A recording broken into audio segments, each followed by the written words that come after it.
Hello everyone, welcome to the fourth part of power sharing chapter. आज हम accommodation in Belgium पढ़ेंगे। इससे पहले हम मेजॉरिटेरियनिज्म इन श्रीलंका पढ़ चुके थे। आई होप आपने वो वीडियो देख ली है। आज की इस वीडियो में हम देखेंगे कि कैसे बेल्जियम में जो इतनी डाइवर्सिटी थी वो हैंडल कैसे हुई थी। बेल्जियन लीडर्स ने इस चीज़ को देखा कि उनकी कंट्री में कितनी रीजनल डिफरेंसेस हैं, कितने कल्चरल डाइवर्सिटीज़ हैं। इस चीज़ को उन्होंने रिकग्नाइज़ किया और इसी चीज़ को रिकग्नाइज़ करने के बाद दे डिड अकोमोडेशन, यानी कि सेटलमेंट ऑफ डिफरेंसेस।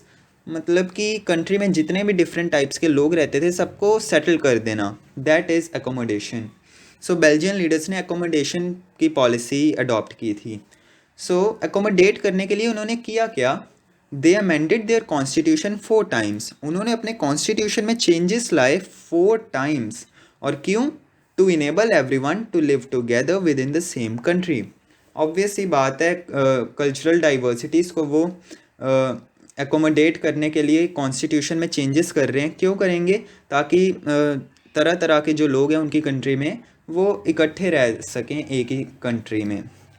तो एक मेन बात यहाँ पर लर्न करने वाली है कि ये जो कॉन्स्टिट्यूशनल चेंजेस हुए थे बेल्जियम में, ये किस ईयर के बीच में हुए थे?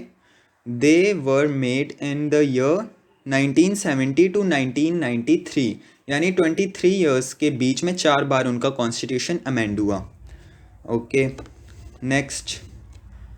उन्होंने एकोमोडेशन ही की थी ना, तो उस सबको एकोमोडेट करने के लिए उन्होंने एक अरेंजमेंट बनाया था। उसी अरेंजमेंट को हम कहते हैं बेल्जियन मॉडल।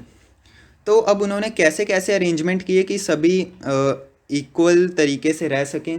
वो 4 एलिमेंट्स हैं इस मॉडल के, वो हम स्टडी करते हैं। फर्स्ट बेल्जियन मॉडल है equal representation in central government.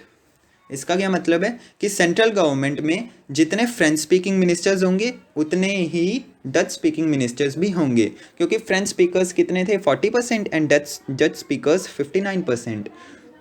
Dutch ज़्यादा थे, फ्रेंच कम थे। पर सेंट्रल गवर्नमेंट में जितने भी मिनिस्टर्स होंगे वो डच वाले भी सेम होंगे एंड फ्रेंच वाले भी सेम होंगे, ऐसा उनके कॉन्स्टिट्यूशन में कहा गया था। इसीलिए शायद उन्होंने 4 बार अमेंड किया। सेकेंड पॉइंट क्या कहता है? No single community can make decisions unilaterally. Obviously अब जब डच स्पीकर्स और फ्रेंच स्पीकर्स इक्वल नंबर में हैं सेंट्रल गवर्नमेंट में, तो कोई भी डिसीजन लेना होगा तो वो यूनिलेटरली यानी कि एक ही तरफ से नहीं लिया जा सकता, क्योंकि जितने फ्रेंच हैं उतने ही डच हैं। तो डच एंड फ्रेंच दोनों की मेजॉरिटी अगर किसी डिसीजन पे हाँ बोलेगी तो वो डिसीजन लिया जा सकता है। तो यानी कि कोई एक कम्युनिटी यूनिलेटरली डिसीजंस नहीं ले सकती। तो फर्स्ट पॉइंट हमारा ये था, elaborated, first element of Belgian model. Second element, equal parts to centre and state. क्या कहता है ये पढ़ते हैं। Many parts of the central government are given to the state governments. The state government are not subordinate to the central government. यानी कि central government से कुछ पावर्स लेके स्टेट गवर्नमेंट्स को दे दी, ताकि स्टेट गवर्नमेंट्स सेंट्रल गवर्नमेंट पर dependent ना रहे। ये था सेकंड पॉइंट, यानी कि सेंटर और स्टेट को इक्वल पावर्स दे दी, स्टेट अपना संभाले, सेंटर अपना संभाले। नेक्स्ट एलिमेंट क्या था बेल्जियन मॉडल का? सेपरेट गवर्नमेंट एट ब्रुसेल्स, यानी कि जो कैपिटल सिटी ब्रुसेल्स थी उसमें एक सेपरेट गवर्नमेंट बना दी जाए, ना ही सेंटर की हो वो, ना ही स्टेट की हो। Brussels has a separate government in which both the communities have equal representation. इसमें भी जितने ही फ्रेंच थे उतने ही डच थे, इक्वल रिप्रेजेंटेशन थी। अब यहाँ पर एक पॉइंट टू बी नोटेड है। क्या पॉइंट है? कि सेंट्रल में डच स्पीकर्स ने कॉम्प्रोमाइज़ किया एंड ब्रुसेल्स में फ्रेंच स्पीकर्स ने कॉम्प्रोमाइज़ किया। कैसे, किस चीज़ में?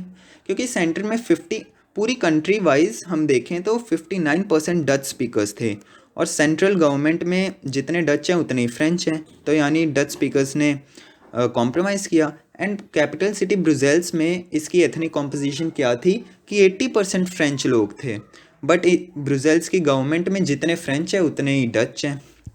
ये था point to be noted. I hope आपको क्लियर हो रहा हो। फोर्थ एलिमेंट था system of community government. Community government new type की गवर्नमेंट थी बेल्जियम में। फर्स्ट पॉइंट इसका कहता है this was a third kind of government apart from the central and the state government. Obviously central और state से अलग थर्ड काइंड की गवर्नमेंट है community government. It was elected by people belonging to one language community. अब ये जो new type की government थी इसे इलेक्ट कौन करता था, बनाता कौन था? पीपल जो कि एक ही लैंग्वेज बोलते थे। लाइक डच स्पीकर्स की अलग कम्युनिटी गवर्नमेंट होती होगी, जर्मन्स की अलग, फ्रेंच की अलग, यानी कि it was elected by people belonging to one language community. Third point, it has powers regarding cultural, educational and language related issues. अब ये जो न्यू गवर्नमेंट थी इसके पास कौन कौन सी पावर्स थे? 3 पावर्स थे, कल्चर से रिलेटेड, एजुकेशन से रिलेटेड एंड लैंग्वेज से रिलेटेड। इजी से 3 पॉइंट्स हैं कम्युनिटी गवर्नमेंट के। सो अब ये जो बेल्जियन मॉडल था जिसके हमने अभी 4 एलिमेंट स्टडी किए, क्या ये हेल्पफुल था? क्योंकि श्रीलंका ने मेजॉरिटेरियन मेजर्स अडॉप्ट किए थे, वो तो बिल्कुल अच्छा नहीं था, उसके कारण सिविल वॉर हुई थी। तो बेल्जियन का क्या हेल्पफुल था? यस, आंसर है यस।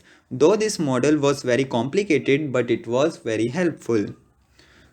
थोड़ा कॉम्प्लिकेटेड था क्योंकि वो कम्युनिटी गवर्नमेंट है, सेंटर स्टेट है, बड़ा कुछ है, थोड़ा कॉम्प्लिकेटेड था बट हेल्पफुल था। कैसे?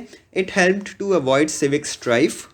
Civic strife means civil war जो श्रीलंका में हो गई थी वो इस बेल्जियन मॉडल के कारण नहीं हुई।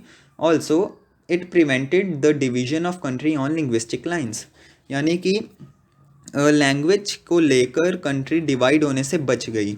Like India and Pakistan separate हो गए थे रिलीजन को लेकर, तो यहाँ पर लैंग्वेज को लेकर सेपरेट हो सकते थे कि डच वाले अलग हो जाते, फ्रेंच वाले अलग हो जाते, पर बेल्जियन मॉडल के कारण ये चीज़ रुक गई। सो फाइनली हम अब एक इम्पॉर्टेंट 1 मार्क क्वेश्चन कवर करते हैं। European union headquarters, European union का हेडक्वार्टर्स कहाँ था? ब्रुसेल्स में। ब्रुसेल्स यानी कि बेल्जियम यूरोपियन कंट्री थी, है ना, हमने पढ़ा था इसीलिए शायद यूरोपियन यूनियन का हेडक्वार्टर्स ब्रुसेल्स है। एंड एक और छोटी सी बात कि जो बेल्जियम और श्रीलंका है ये दोनों कंट्रीज़ डेमोक्रेटिक कंट्रीज़ हैं। ओके, तो फाइनली हम इन 2 कंट्रीज से क्या सीखते हैं? What do we learn from these 2 countries? सबसे पहले श्रीलंका से हम क्या सीखते हैं? If majority community dominates other communities and does not shares powers, it will undermine the unity of nation. यानी कि मेजॉरिटी कम्युनिटी अगर पावर्स शेयर नहीं करेगी, अपनी डोमिनेंस शो करेगी, तो उससे कंट्री की यूनिटी अंडरमाइन होगी, यानी कि वीक होगी, कमज़ोर हो जाएगी, कंट्री में लोग यूनाइटेड नहीं रह पाएंगे। एंड बेल्जियम ने हमें क्या सिखाया कि Belgium they respected feelings and interests of different communities, it strengthened the unity of the nation. Belgium के लीडर्स ने उन्होंने रिस्पेक्ट दी हर एक कम्युनिटी को, उनकी फीलिंग्स को, उनके इंटरेस्ट को, इसी कारण उनकी नेशन की यूनिटी स्ट्रांग हो पाई, यूनिटी उनकी स्ट्रेंथेंड हो पाई। सो यही था आज की इस वीडियो में। आई होप आपको क्लियर हुआ होगा। So please subscribe the channel अगर आप आने वाली नेक्स्ट वीडियो चाहते हैं why power sharing is desirable पर। Okay, bye.